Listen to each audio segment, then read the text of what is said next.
Hey everybody, how's it going? Welcome back to Stylist Meets Vinyl. My name is Chris, and we have got a special guest in the record room today. Back by popular demand, we have Anika. Anika, welcome back. Thank you. Are you happy to be here? Sure. Yeah. Took a little bit of convincing, but she's back. And you know what? The crowd has spoken. The last video that you were in, all the comments were more Anika, more Anika, more Anika. So we have some records. We have, yes. So what we're doing today is we are showing, well, actually, I'll say, since the last time you saw Anika, one thing has changed. We have a little bit more jewelry. Oh, yes. Right? We're married now. So what we're doing today is we're showing records that we got as wedding gifts from some of our wedding guests. And then there's also a handful of vinyl finds that Anika has, some that I have in between that we will show as well. So we'll finish off with our wedding gift records. Yes, some really cool ones. Yeah, and there's one very special one that we got that we'll show at the very end, okay? So do you want to start first? So Anika's got 5 or 6 records to show. I've got 5 or 6 records to show, and maybe we'll go back and forth, okay? Yeah. Do you want to go first? Sure. Okay. So your first record. All right. Is Moulin Rouge. Oh, sorry. It's kind of glary. Yeah, I was really excited about this one.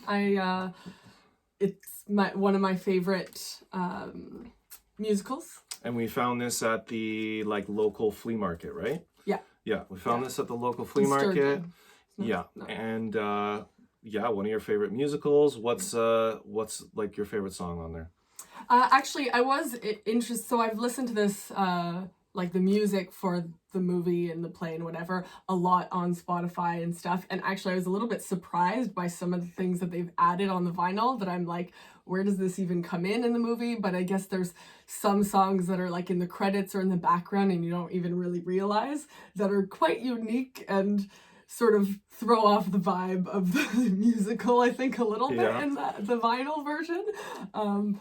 But I like the classic ones that I don't know the titles of them, but a lot of the Ewan McGregor Obi-Wan tracks. Kenobi. Yeah, a lot of there you go. Obi-Wan Kenobi. Yeah, the softer, more. Actually, you know what? My favorite one is Roxanne. That's the best one. Yeah, you played me that one. Yeah, it's kind of like a salsa tango version of Roxanne, and it's really good. But cool. Really Awesome. Okay, and then I'll show mine. I won't say too much about this one because I did show this in my Around the World contest as my entry for Australia. This one is Silverchair Frog Stomp.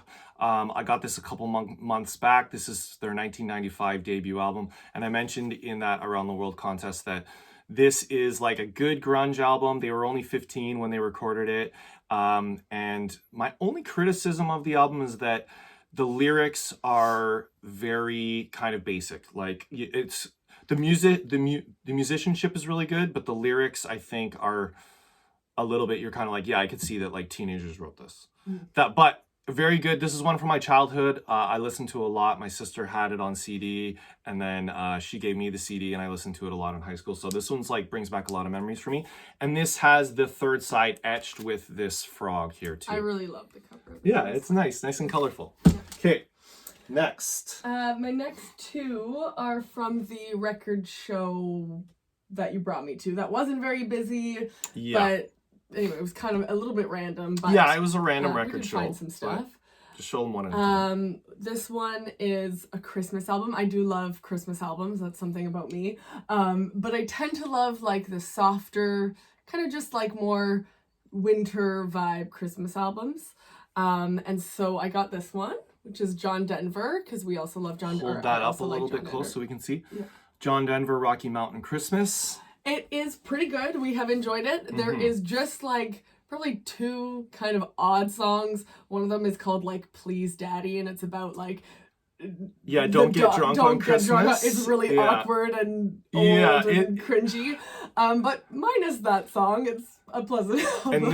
And this one's like a mix of like there's like some Santa Christmas songs and there's some like Jesus Christmas songs and then there's like country Christmas songs. Yeah. It does have like this wintry vibe for most of the album, but there's a couple oddballs. Very John Denver. Yeah.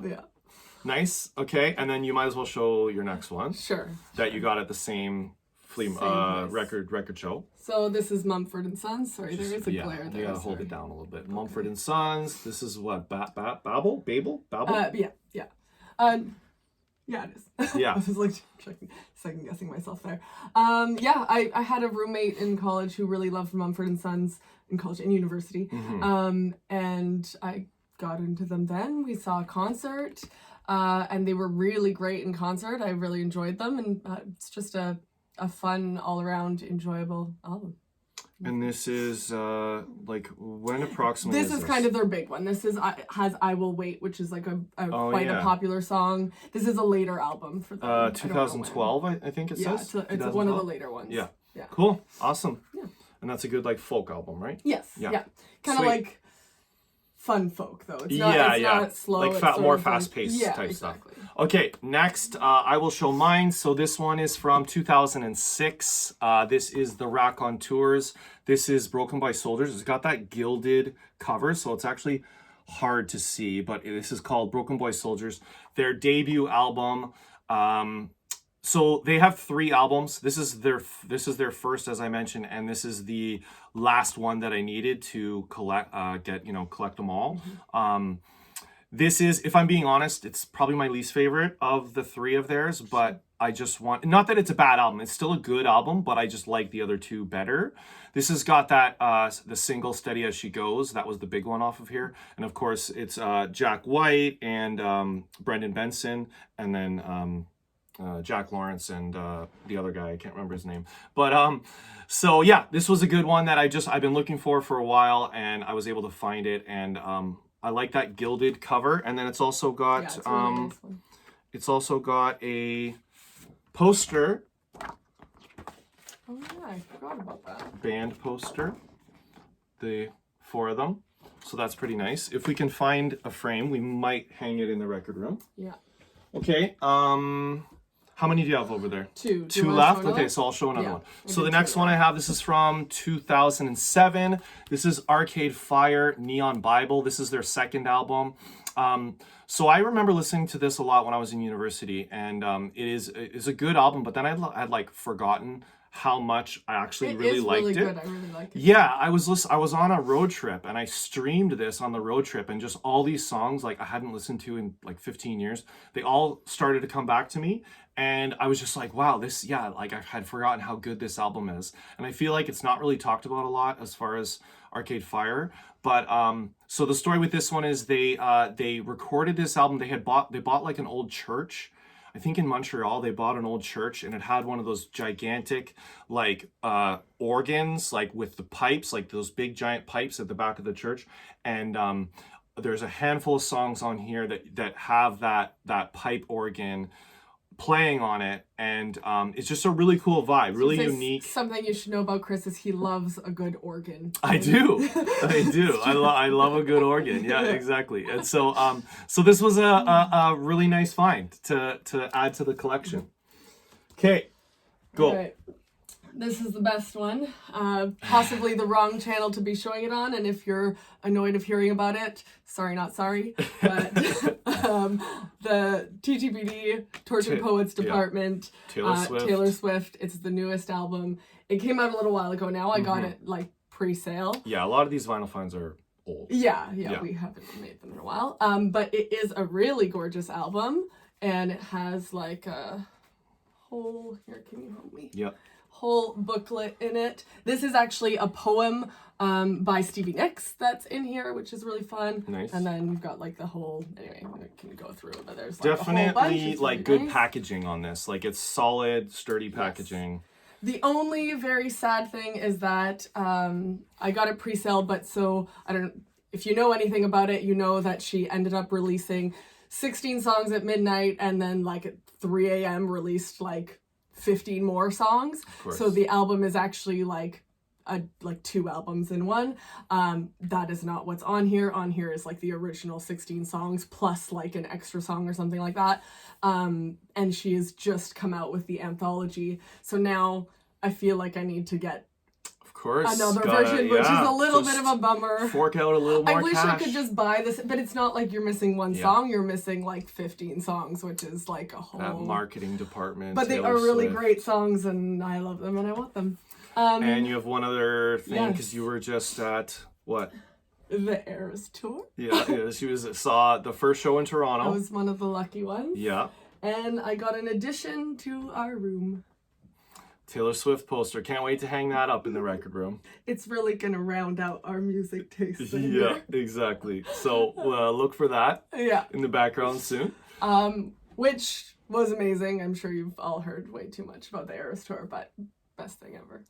Okay, so now I have you go with your last one. Yeah. Yeah. And then, well, your second last one, right? No, it's my last one. Well, no, because we still have, then we have the Yeah, four, sure. we have 4 wedding albums. So this one's really exciting too. This is, Chris got me this one. This is The Beaches, their latest album. And the Beaches are like a Toronto all-girl rock band. Yeah, so they started in like 2013. I think I discovered them in like 2018 at a small music festival in Elora, Elora, Ontario, called Riverfest, which is a really cool music festival in the summertime that shows a lot of like smaller Canadian bands. And this year, the Beaches really did well with their single, and this album is really awesome. And that one's got Blame My Ex, right? Blame Brett. Blame Yeah, Brett, Rex, whatever which you is wanna call it. the like lead single off this one. And then what's your other? I feel like what's your other favorite song? I really like Shower Beer. That's like that's your thing. Drink another beer All in the of shower. them, all of them are really like, they really just, I mean, you can see this girl right here. That is the vibe of this album right there, and it's perfect. Okay, now we've got wedding albums to show. Okay, so why don't you show this one? Okay. Okay, you remember it, right? Yeah. You listen to it? Yeah, it's really fun. Yeah. So this is Okay. Jeff Wayne's musical version of The War of the Worlds. So our buddy Dave got us that. Yeah. And his story behind it was that he was kind of like, it's a little bit of a random pick, but it's something that his dad used to spin. And it's like a story album. Well, I don't know yeah, how to like explain that. it's like there's like a It's like a narrated, like Richard musical. so it's the story of the War of the Worlds musically, and then there's like some spoken word passages. There's Richard Burton on here, Justin Hayward from the Moody Blues is on here, and then it's very like synthy and like It's proggy. really unique, but it's really cool. Yeah. It's really fun, like narrated. Yeah, they'll do like a spoken passage, and then they'll break into like a song, and then play the song out, and so this was cool. Yeah. Yeah. I really like a concept album, and this kind of feels like Good a concept. step, a step further to the concept album. Okay, next I will show this album here. This is The Crazy World of Arthur Brown. This is the self-titled album from, I think this is from 1968. This album's pretty wacky, as you can tell by the cover. I had seen this on Noble Records being shown, and so I thought I might like it. And it is just, it's really weird. And not in a bad way, but it's gonna take me a while to like really warm up to it, I think. So the entire first side is all about hell and like fire, and the amount of time they mention hell and fire in the first side is like you could do a drinking game of just like take a shot like every time. And then I had heard that Arthur Brown wanted to make the entire album a concept album about like being in hell, and then one of the band members was like, why don't we just do like one side? And I think that was the right choice, because otherwise it's just a little bit overkill. So that was a nice one. And then the next one from that was from my old roommate Andrew, and the same one from my roommate Andrew. I did show this one already on my channel as well, and this is the Andromeda album. This is from 1969. It's got that Obi strip, and I think this is from Garrison. And I think this was, I think Noble Records had something to do with this one. This album is really cool. I really like it. It was one of my favorite albums of the year. I think this is the only album that the band Andromeda ever released. And this is kind of like bluesy. It's a little hard rock. There's some psych in there as well. And I find like, it's not just one of those albums that like every song sounds exactly the same. There's some good variety in here. And there's a lot of, I'm discovering like a lot of bands that only released one album and then they broke up, and it's like that one album was really good. It's just you think of like, what if they had just stayed together? They could have made some even cooler stuff. Yeah. Okay, and then the last album that we're gonna show, this is a special wedding album. I'll let you show it. This is from our friend Jess. Yeah. Who did a very, she does for... Hold it up and show it. Well, I was gonna precursor it first. Sorry. She has a knack for doing really amazing personalized gifts. Mm-hmm. And so she had messaged us like months prior to a wedding asking like songs that made us think about each other or whatever.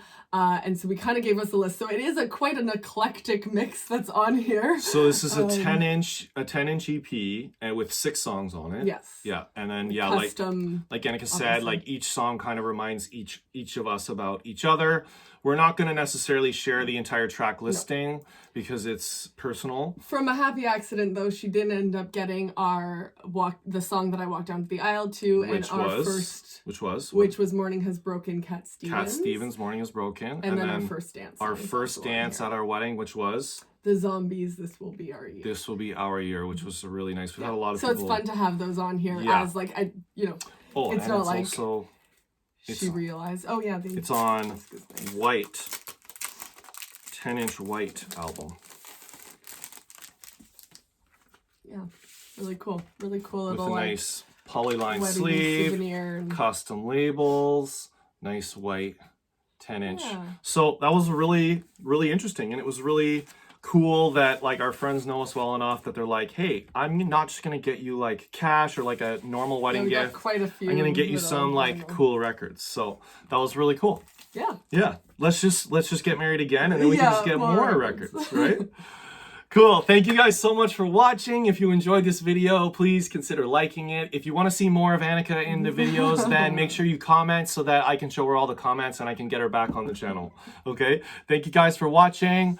Whatever you do, make sure you come right back here where Stylus meets vinyl. Thanks, everybody. See you soon. Bye.